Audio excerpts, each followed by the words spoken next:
Flowers top singer season 5 ഇന്നത്തെ വേദിയിൽ അടിപൊളി തകർപ്പൻ പെർഫോമൻസുമായി വരാൻ പോകുന്നത് നമ്മുടെയൊക്കെ പ്രിയങ്കരനായ ഗായകൻ ദേവതീർത്ഥാണ് കേട്ടോ.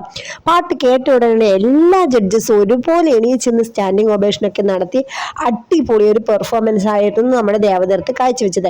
അപ്പോൾ റിമി ടോമിക്ക് ദേവതീർത്തിന്റെ പേരിന്റെ പിന്നിലെ രഹസ്യം അറിയാൻ വേണ്ടി ഒരു ആകാംക്ഷ ഉണ്ടായിരുന്നു. അപ്പോൾ അതൊക്കെ ചോദിക്കുന്ന രസകരമായ നിമിഷങ്ങളും ഇന്ന് നമുക്ക് വേദിയിൽ കാണാം കേട്ടോ. ദേവതീർത്തല്ല ദേവ ജൂനിയർ ആണ് എന്നൊക്കെ പറയുന്നുണ്ട്. അപ്പോൾ ദേവ ജൂനിയർ ആകുമ്പോൾ പെണ്ണുങ്ങളെല്ലാം മയങ്ങിപ്പോകും നമ്മുടെ ദേവതീർത്തിന്റെ പേര് കേട്ടാന്ന് ഒരു കുട്ടി ഗായികയും പറഞ്ഞു. അങ്ങനെ അടിപൊളി രസക്കാഴ്ചകളുള്ള അടിപൊളി പെർഫോമൻസ് ആയിരുന്നു. നന്ദി ആരോട് ഞാൻ ചൊല്ലേണ്ടു എന്ന അടിപൊളി ഗാനമാണ് വേദിയിൽ പാടിയത്. രവീന്ദ്ര മാസ്റ്റർ മ്യൂസിക് ചെയ്ത് പാടിയത് KJ യേശുദാസാണ്. ഈ ഒരു ഗാനം അതിമനോഹരമായി പാടിയത് KJ യേശുദാസും. അഹം എന്ന സിനിമയിലെ സൂപ്പർ ഗാനമാണ് നമ്മുടെ മോൻ പാടിയിരിക്കുന്നത്. അത്രയും മനോഹരമായിട്ട് ആ പാട്ടിൽ എന്താണോ വേണ്ടത് ആ എല്ലാ ഭാവങ്ങളും ഉൾക്കൊണ്ടുകൊണ്ട് പാടിയെന്ന് MG ശ്രീകുമാർ പറഞ്ഞു. സ്റ്റീഫൻ ദേവസി മോനെ എടുത്തു പോകുന്ന അടിപൊളി നിമിഷമൊക്കെ ഉണ്ട്. എല്ലാവരും മറക്കാതെ കാണുക. നമ്മുടെ വീഡിയോ ഇഷ്ടപ്പെട്ടാൽ ലൈക്ക് ചെയ്ത് ഷെയർ ആയിക്കോളൂ. Bye bye.